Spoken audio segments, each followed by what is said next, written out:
Hi Jaya Kishori ji, how are you? Hello, great. How are you? I'm good. So basically, when we start our live shows, we start with an introduction of our guest. But in your case, I Okay. don't think कि यहाँ पे कोई भी ऐसा होगा जो आपको नहीं जानता होगा. That's why I guess we should be hearing from you about your journey. आपने फर्स्ट टाइम कब गाया था और इसके अलावा सबसे इम्पोर्टेंट आप जया से जया किशोरी जी कैसे बने उसकी story. Okay. I think uh, I was 6 or something when I started this. So it's not like कि मैंने हमेशा से सोचा था कि मुझे ये बनना है and I want to do this or something like that. But it was all destined, I think. So I was too young to understand actually what was I doing that time.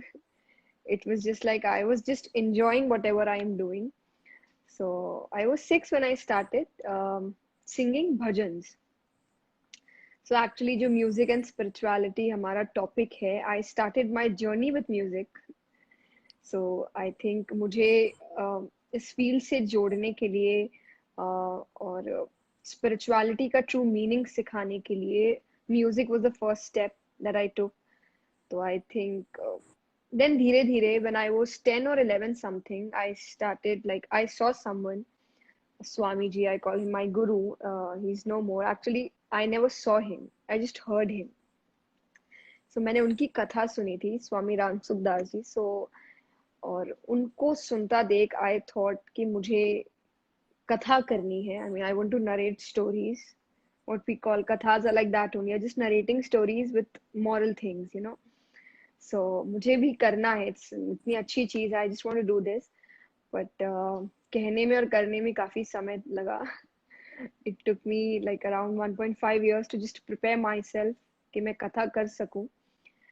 And then I actually started my spiritual journey क्योंकि मैंने फिर you know आप जब I think spirituality is related with God. आप उसको God बोल सकते हैं या एक डिवाइन फीलिंग बोल सकते हैं but something is divine. This is not normal. Spirituality is like आप स्पिरिट बोल सकते हैं कुछ भी बोल सकते हैं. You have different words. You know everybody has their own word for spirituality. क्योंकि दैट्स व्हाई आज की जनरेशन हमेशा ये बोलती है आई am not religious but I am spiritual. But I don't think half of the time उनको actual meaning भी पता है कि स्पिरिचुअलिटी का मीनिंग क्या है actually. So, you know, but you have to have that one divine feeling कि आप किस ओर जा रहे हैं या स्पिरिचुअलिटी में आप किस चीज को फॉलो करना चाहते हैं.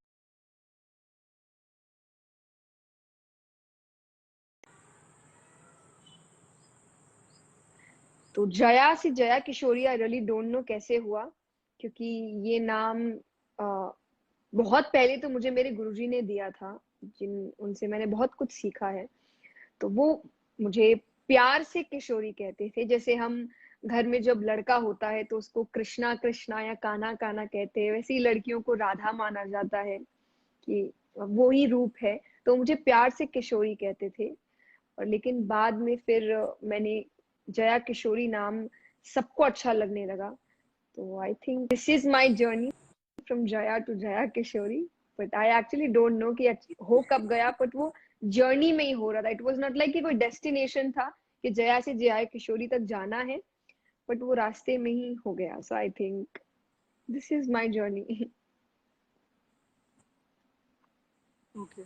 So basically, when we talk about spirituality, so सबसे पहले दिमाग में आता है कि religion, भगवान या फिर दिमाग में हमारे ऐसी ऐसी चीज़ें आती हैं कि मंत्रास, साधु. तो who is Jaya Kishori? Like, are you totally into spirituality, or you are a student like other students who are studying in college right now? So I just want you to tell about that thing. No I am just a normal girl जिसने अपनी studies complete कर लिया. I have completed my college. I have done my graduation. So I am just a normal girl. मैं कोई साधु नहीं हूँ. जैसा मैंने कहा you know we really don't know the meaning of spirituality. Generally लोगों को हम लोग जब भी रिलीजियस या स्पिरिचुअल चीजों में जाते हैं तो हमारे दिमाग में साधु यही चीजें आती है. सोच ये जरूरी नहीं है। जब मैं कथा भी करती हूँ तो मैं यही कहती हूँ अपने स्पीचेस में, बिकॉज मैं स्पिरिचुअल कोच होने के साथ एक मोटिवेशनल स्पीकर भी हूँ। इट्स नॉट नेसेसरी कि आप मेरे पास आएंगे तो मैं आपको सिर्फ भगवान की बातें ही बताऊंगी। नो, आप जो टॉपिक लेके आएंगे मैं आपको उसी पे बातें बताऊंगी। बट द एक्चुअल ट्रूथ है, सारी बातें भगवत गीता से ही ली गई है। True whenever I'm listening to people या मैं जितनी भी बुक्स पढ़ती हूँ, I think it's just that उन्हीं बातों को तोड़ मरोड़ के या नए मॉडर्न लैंग्वेज में डाल के आपने अलग तरीके से दे दिया है। तो इट्स जस्ट लाइक कि मैं आपको बातें वही बताऊंगी, बस मैंने वर्ड्स चेंज कर दिए हैं। तो वो लगता है कि this is something new, but this is about Bhagavad Gita, it is about lord Krishna. I think he is the best motivational speaker ever. उन्होंने जितना अर्जुन को मोटिवेट किया था, उतना अगर हम सबको करने वाला कोई मिल जाए तो आज हर व्यक्ति सक्सेसफुल होगा अपनी लाइफ में। सो तो इसी वजह से आई ऑलवेज से कि इट्स नॉट दैट कि आप स्पिरिचुअल होते हैं तो आपको कोई ना कोई भगवान को ही मानना है। जैसा मैंने कहा, कोई भी डिवाइन फॉर्म एक पावर, एक सच्चा पावर है। I think when ever I am speaking out spirituality, मैं एक चीज हमेशा कहती हूँ, the true meaning of spirituality, it has three main words, that is integrity, responsibility and respect. तो इसमें ये कहीं नहीं आया कि जरूरी है आपको पूजा पाठ करनी है, ये कहीं भी नहीं है। बट आपको ऑनेस्ट रहना है, एकदम जो कहते हैं हम सच की राह पर चलना है, ईमानदारी से अपना काम करना है। आपको रिस्पॉन्सिबिलिटी, जो हम सोचते हैं कि I am not responsible for this society, I want to do my work, मेरी लाइफ है सब, but you have to be responsible.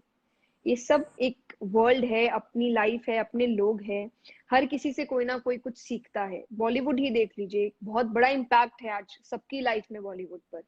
कितने लोग हैं उसी से सीख सीख के अपनी लाइफ में कितनी चीजें कर रहे हैं, अच्छी हो बुरी हो वो उनको बाद में समझ आता है, बट एक इम्पैक्ट होता है। तो everybody is responsible for their actions.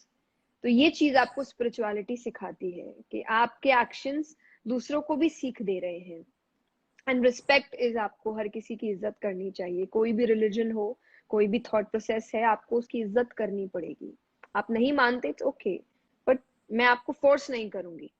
मैं जो मेरी आइडियोलॉजीज जो है वो मुझ तक है, आप मुझसे पूछेंगे मैं आपको बताऊंगी, but I won't force you कि आपको ये करना ही पड़ेगा। No, this is not spirituality. मैं आपको एडवाइस कर सकती हूँ but I won't force you. Krishna ने भी फोर्स नहीं किया, वरना इतना बड़ा युद्ध नहीं होता। वो चाहते तो 1 मिनट में दुर्योधन को 2 थप्पड़ मार के सब ठीक कर सकते थे कि भाई मैंने जो कहा है वो करो, पर उनका काम सिर्फ समझाना है, करो नहीं करो वो तुम्हारी मर्जी है। तो आई डोंट थिंक कभी भी ये सब चीजों में जो प्रेशर है या फोर्स करना है कभी हमें सिखाया नहीं गया है। तो आई थिंक हर कोई जो भी अपना काम सच्चे मन से कर रहा है, ऑनेस्टी से कर रहा है, वो आदमी स्पिरिचुअल है। एक डॉक्टर अगर सही दिमाग से, ईमानदारी से अपना काम कर रहा है, पेशेंट को बचा रहा है, ही इज स्पिरिचुअल। एक पॉलिटिशियन अगर देश को प्रायोरिटी रख के काम करेगा, वो स्पिरिचुअल है। स्टूडेंट अगर सिर्फ पढ़ाई पे एक बार फोकस करके अपनी लाइफ जी रहा है, वो स्पिरिचुअल है। आई think this is spirituality. I think this was the perfect and the most beautiful explanation of spirituality. So, in short, you wanted to thank say you. that it is connecting yourself with the purity of your soul. True. Basically, connecting yourself with the purity of your soul. Yes. So, अब हम बात करते हैं spiritual and devotional music की। तो जैसे हम mostly Bollywood के बारे में जानते हैं, वेस्टर्न के बारे में जानते हैं, there are certain genres like pop, hip hop, R and true. B. Similarly spiritual या डिवोशनल म्यूजिक के अंदर किस टाइप के म्यूजिक होते हैं, लाइक भजन, मंत्रा जैसे, और क्या क्या हमें वैरायटी मिलती है we talk about spiritual music? See nowadays तो आई डोंट थिंक कि अब कोई एक ही जॉनर में स्पिरिचुअल म्यूजिक भी रह गया है।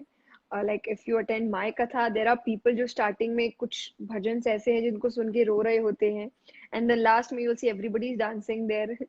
सो इट्स नॉट लाइक कि अब स्पिरिचुअलिटी में कोई जॉनर रह गया है। Everybody is adapting all kind of music there too. But हाँ, स्पिरिचुअलिटी में एक व्हाट शुड आई से, एक एक शांति, एक जो पीसफुल भजन्स होते हैं वो आपको, क्योंकि आप कभी भी अगर भजनों में या रिलीजियस जगह जा रहे हैं, you are going there for peace. आप इसलिए नहीं Yes. जा रहे कि you want to go and enjoy something there, you will go other places if you want that. But जब भी आप कोई रिलीजियस प्लेस में जा रहे हैं, मंदिर है, टेम्पल्स है, कहीं भी है, यू वांट पीस। आप इतने मेस्ड अप है बाहर की लाइफ से कि आपको पीस चाहिए। तो I think classical music is the purest form. अगर आपको पीस चाहिए, कि आप चाहे वो हारमोनियम है, वीणा है, सितार है, बंसी है, बांसुरी इज आई थिंक सबसे पीसफुल मुझे इंस्ट्रूमेंट लगता है। जब आप आंखें बंद करके आप बस उसको आराम से सुने, तो आई थिंक वो जितना पीस लेकर आता है आपके लाइफ में, मेरे हिसाब से मुझे और कोई जगह वो उतना पीस नहीं मिलता। So I think music is God's creation. तो म्यूजिक में भी मैं यही कहूंगी, अगर आप अपना म्यूजिक पूरी शिद्दत से प्ले कर रहे हैं, कोई भी इंस्ट्रूमेंट है, कोई भी जॉनर है, अगर आप पूरी शिद्दत से प्यार से आप खो चुके हैं उसमें, दैट इज स्पिरिचुअलिटी। वो म्यूजिक स्पिरिचुअलिटी से जुड़ चुका है। लेकिन वो आप गुम हो जाए उस म्यूजिक में। ऐसा म्यूजिक होना चाहिए कि आप आसपास की चीजें भूल जाए। तो आई थिंक वो आपको अपने आप ही एक डिवाइन फॉर्म से कनेक्ट कर देता है, आपके सोल से कनेक्ट कर देता है। So music is like nature. जो चीजें हमने नहीं बनाई है, वो भगवान ने हमें बना के दी है। So music is God's creation. I don't think इससे ज्यादा पीसफुल कुछ भी है। बट हाँ, अगर आपको प्रॉपर पीस चाहिए, I think for me it's Hindustani classical.